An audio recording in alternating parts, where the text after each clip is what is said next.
Hey, what's up everyone? The LCS season is about to restart, so we gotta go ahead and do a whiteboard segment on my predictions on how the season's gonna shake up. Despite that, for the first time ever, the LCS is carrying over their spring split records. So it'll be a little hectic, but some teams made some changes and some teams have some advantages now that they didn't have beforehand, so let's get to it. All right, so before we dive into it, we need to take a look at the standings, where we left it off in the spring season regular season, because the mid-season showdown victories and losses counted for the mid-season showdown, not for the summer season. So, as we take a look, Cloud9 was the definitive #1 seed, but TSM and TL are tied with wins and losses, as well as 100 Thieves and Dig. That's why they are both second and both fourth places respectively. That will not be an issue as we end the season because we had a double round robin in the first half of this year, and now it'll be a triple round robin in the summer, which will mean there are 5 games between all teams. There will never be a tiebreaker. That's why it's not changed yet, because we'll know later. It doesn't really matter. And then after that, we've got Evil Geniuses at 6, Immortals at 7, FlyQuest at 8, CLG at 9, and bringing up the rear, it's Golden Guardians. Okay, first up, 100 Thieves, the team that made some of the biggest moves in this offseason. First up, they brought in Reaper, one of the winningest coaches in all of, in all of the LCS, taking over for Coach Zix, who wasn't able to get it done with this roster. They also bought Schalke's mid laner, Abadage. It was not cheap. It was reportedly around $1 million for the move, but they needed that move because they had 2 mid laners that they couldn't decide on in both Ryoma, good old Tommy Boy and the Gold Stars, and Demonte, who couldn't play mages. That was the whole thing. He would play supportive champions that helped out other lanes, but he himself was not winning the lane, and for whatever reason, they moved away from him. And now they've got one main mid laner in Abadage. And I like this move here by 100 Thieves because it takes away the excuses. Now you got a coach who wants to win now, and it's not just development of players. Not that Zix didn't want to win now, but Reaper has more of a track history of doing that. And now you've got yourself a solid starting mid laner. Next up, it's the team holding that final playoff place, FlyQuest. Now, FlyQuest didn't necessarily make off-season moves, but at the end of the regular season, they slotted in support Dreams for Diamond. There actually hasn't been an official announcement on who the starting support is, so we don't know if it's Dreams, we don't know if it's Diamond, but one thing we do know, that Diamond's first full-time professional season as a starter in the LCS, he did not impress, to the point where they replaced him with Dreams to try and pair with Johnson, who we know can be a stud, as he did in Dignitas in 2020.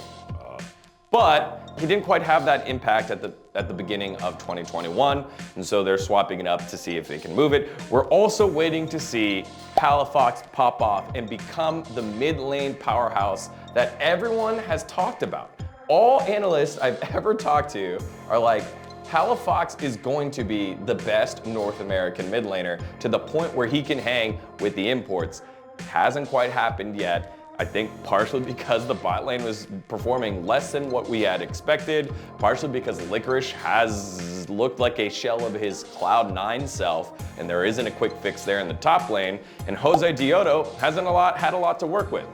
We've had lots of conversations on Face Check, and you heard many analysts say, teams with winning lanes have junglers that look great. Teams with losing lanes have junglers that aren't able to make plays, and despite losing lanes, Jose Diodo was able to do that. Now I'm hoping that they'll be able to step it up and hopefully hold on to that 8th place spot, but only time will tell for this one. Before we get to our next team, make sure you like this video and subscribe for more LCS content, because we'll have you covered all summer long. Now next up, it's mid-season showdown champs and North American champs, Cloud9.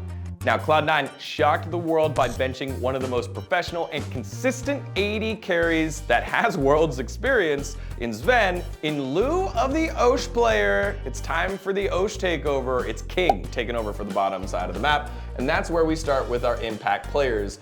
Can King live up to the hype? And I think it's unfair that he's gonna have that much hype here, because again, it's kind of like tactical replacing double lift. this is a big move, and there are gonna be a lot of eyes and a lot of scrutiny on it if he's unable to perform. But everyone's been supportive of him. Everyone said highly rated things about him, just like they said about Fudge when Fudge came in and replaced Licorice. So we'll have to keep an eye on Mr. Trung here, Calvin Trung. The other player that we need to keep an eye on, it's Crabber. Now, Blabber had himself an up and down MSI, but probably was one of the largest underperformers in the whole tournament. This is your two-time Honda LCS MVP, and he did not play to that level at a consistent basis over at MSI. And there's an important thing to note about teams that win the summer split, or spring split, and go to MSI. Those teams always start slow when they come back. I think it has something to do with being at this international level, adjusting to the meta there where teams were proactive, teams were making plays happen against you, and you had to adapt. And then they come back to North America, their regional league, and it's very different, and then they fall behind to the meta that is there. They're unable to keep the same good habits that they learned in international practice. Cloud9 is a tenured team, has vets all over the place. The coaching swap with Mithy and Rainover to help lead the team a little bit differently hopefully will allow them to retain what they learned and put it into practice here in this summer season, but only time will tell because, you know, history is rarely wrong and history repeats itself and all those sayings are a reason, and not a lot of teams from MSI come back and kick butt. Also, Fudge is world class. However, in the regular season, there was an argument to be made that Alfari was the best top laner in the league. Now Fudge, showing that he can hold his own and excel on the world stage, now can come back and stake his claim as the best top laner in the league. Good to see. Next up, now it's everyone's favorite team, Golden Guardians. Golden Guardians made two moves here, benching the highly scrutinized but highly supported within the organization top laner Niles in lieu of the playoff buff player. Solo's back in. That's right, Colin Ernest, he's in. Solo is a grinder, one of the top players in the top lane, and for whatever reason, he can't stick to a team. Part of it was like, oh, it's attitude issues, or oh, he's toxic, or oh, whatever it is. But now he finds himself on another team, this one in desperate need of another carry on the squad. So I think Solo is gonna be a big one you watch out for. The other move they made was in the support role. It's time for Chime. It's Chime time coming in for Golden Guardians at support. That's their academy support, bumping on up to play the role with Stixxay and try to revitalize Trevor Stixxay Hayes into having himself more of a split where he can carry. Next up, it's CLG. This is a team that I know you've heard it before. They seem like a friendship team. They're close together. I had the chance to talk to a couple people around the team, and it's like, this is the closest team that we've had since the last friendship team that they had back in 2016, 2017. And the biggest reason why I think they're gonna find success is, see this guy? Visa? There's no visa issues. They can finally play together. They got Broxton, Finn here at the same time. You no longer have to play with whoever their academy top laner is and Wiggly. And that's who they had as starting at the beginning of the season. One of the major reasons why they struggled, and I think a lot of us said that, the team looked like one of the better teams at the end of the season. You can only attribute that to them being able to play together as a full roster. Turtle and Smoothie don't look too bad. They look like a mid-table bot lane duo.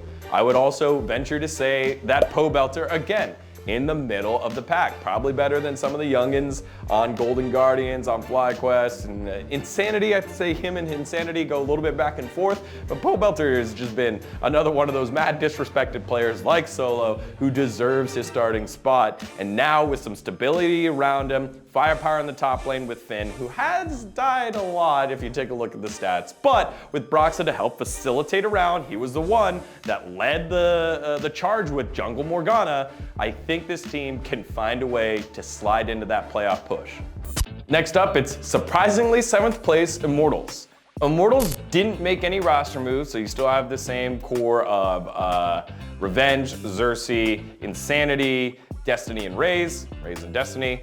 And I think the biggest point that you need to focus on is the bot lane. Now, for all other Osh moves, it's been good. It's getting opportunities in the LCS and taking them by the scruff and looking good.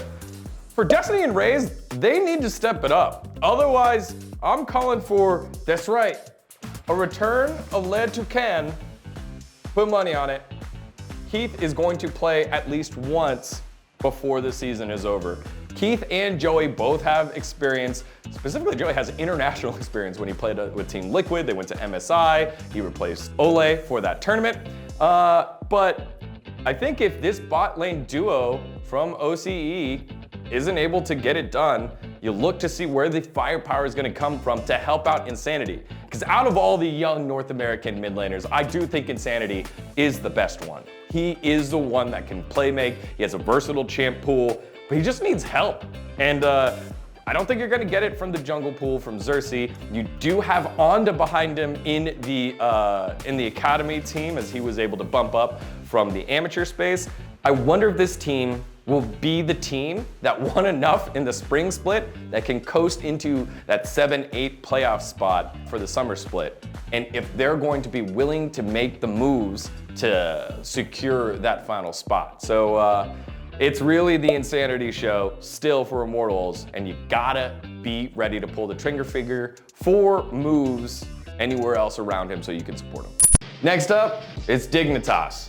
Now, Dignitas is a surprise 4th place tied team right now, but that has been on the back of 2 players. Number 1 being Dardoch, leading the way from the jungle. He started off the league playing however many unique champions he played. I think it was like 10 or 12 unique champions, and he looked good. We got good Joshy boy. He was making plays around the map. He was stealing objectives left and right, and it was a nice revival for Dardoch that we've all known to be one of the most talented junglers in North America, but just never could quite put it together. He and Aframu put their leadership minds and their veteranness together to lead this roster to allow younger players to step up, like MVP candidate, that's right, he was an MVP candidate, don't forget, Fake God. Now, Fake God looked really good early on, then Riot did their piece on him, and then he started falling off after that piece. So Fake God needs to be able to continue to hold the form that 100 Thieves saw on him at the beginning of last year, and he had a lot of stage time when 100 Thieves was trying to piece together, do we have Someday in there, or who do we put in the right spot, right? Fake God had moments of brilliance last year and last season, but he did taper off a little bit as the top laners started getting a little bit more comfortable here. The other player that needs to step up and continue to step up, surprisingly, scored a ton of points in fantasy. It's my boy, Soy Luigi. Soligo, actually, now I gotta spell Luigi, I can't talk about it. Luigi. Soligo, the Shadow Dogs Unleashed champion of Twitch Rivals, returned back to the mid lane for an LCS squad this season, and expectations were low, but he held serve against many of the other mid laners that he was expected to, and then lost gracefully against ones that he wasn't expected to. So Soy Luigi was doing very, very, very good. Now he needs to be able to beat those other mid laners consistently. He needs to be able to go toe-to-toe with a Po Belter, with an Insanity, and continue to keep a Blaze Olive down below. You know what, I'm not done talking about Dignitas yet, because I think this whole damn roster is someone you gotta watch out for. Neo's growth has been pretty good. Formerly Asta, when he was over in Optic, now Neo, really lit up the league at the beginning of the year, and one of the reasons why Dignitas looks so dang good. But he's still young, he's still a little timid, and still using Aframu to lead him around the map. And goodness gracious, Zach is just kind of holding this team together, which is why I think this team has the largest variance. I think they could be up as high as top 4 in holding their position, maybe top 3. No, we'll keep them 4th. But as low as possibly 9th. I know when we did our face check predictions, many of us had Dignitas at the bottom. They surprised everyone, made it to playoffs, looked good. But again, you're hinging on a couple of players that haven't proven it over the long term, and Dardoch, who has lost form multiple times throughout his career. His highs are high, his lows are very low. Dignitas, a team to watch. Next up, it's one of the favorites, it's Team Liquid. Now, Team Liquid have 2, in my opinion, players that need to step up as they didn't make roster moves. The most clear one was the one that struggled the most during the regular season. It's Tactical. Now, Tactical actually did do well in the mid-season showdown. Tactical, holy, it's so hard writing this way. All right, cool. That's a T, not an X. Now, Tactical did pretty good during the midseason showdown, was able to rekindle his form that he had last year, but the sophomore slump is real. We see it with Johnson as well. Johnson was struggling a little bit, but Tactical needs to go back to that form. Tristana play, make sure you're not jumping in way too early and getting excited to make the big pentakill play. We got to see Ghost get a pentakill by just walking in and letting his team do most of the damage, and he cleaned up in the MSI finals. I want to see that more from Tactical as well. Don't be the reason why your team loses. I know you want to be the reason why your team wins, but you got 4 other guys that can win on that roster. Don't be the reason why your team loses. Tactical, regain that form. The other player that needs to get comfortable with this roster, one of the best players, one of my, I think, favorite players over the last 3 or 4 years of the LCS is Santorin. Santorin did not light it up the way that we thought he would after replacing Broxa. Oh my goodness, this is bad.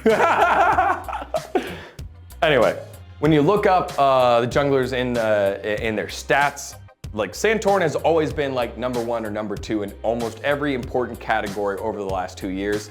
Not the case last split. I think when he has so many players that have specific ideas on how the game is to be played, Alfari in the top side wants to carry top, Jensen in the mid lane wants to carry mid, Core JJ, who is like the godfather of all the LCS, definitely has his ideas on how the game is played. I think Santorin struggled to satisfy all the needs from all the players at the same time, but with time, as this team continues to gel and become the super team that we all expect them to be, I think Santorin's gonna be a key part of how the games all play out towards their win conditions.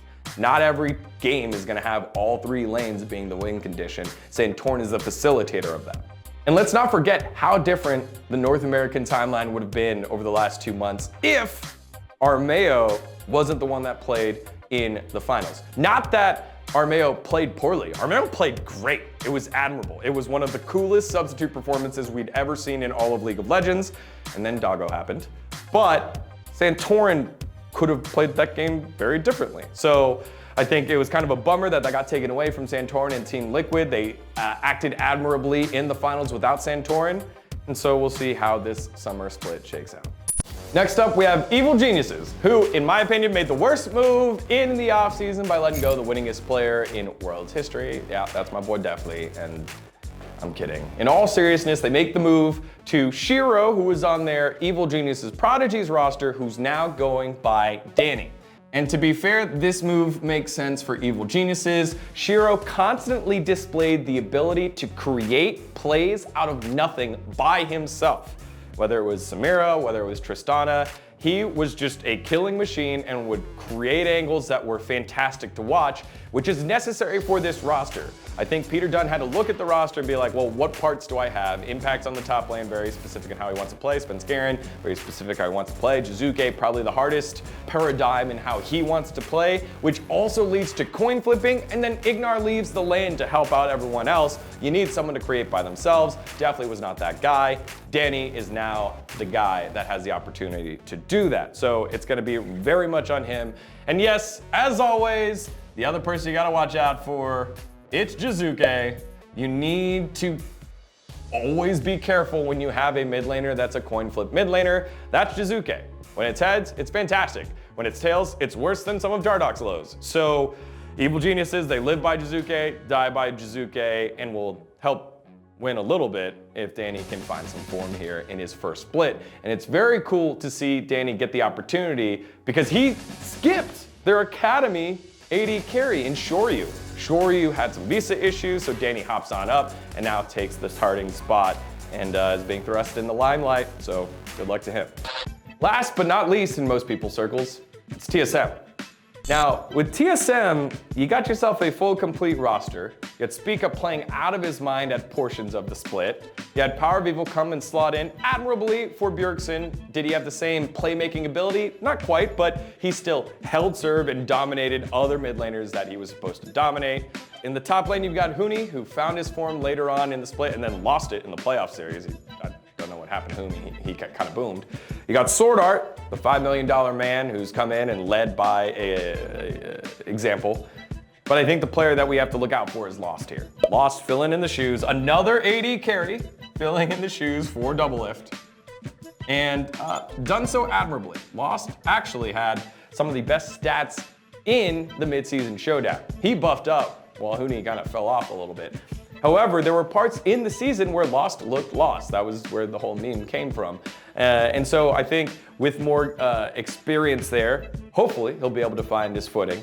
And you know, with this TSM roster, given the fact that we had talks about the scrims and the in-houses, I think it's just more games and having them play together. Like a lot of people say, hey, you know, if Sword Art is coming in and complaining about ping or whatever and it's a different game, they could just play in-houses. But you can't just play in-houses against other teams and give away strategies. You can scrim against your academy team, but then it's a lesser opponent. So you're not getting a really good read on like, hey, does this actually work if it's played out properly?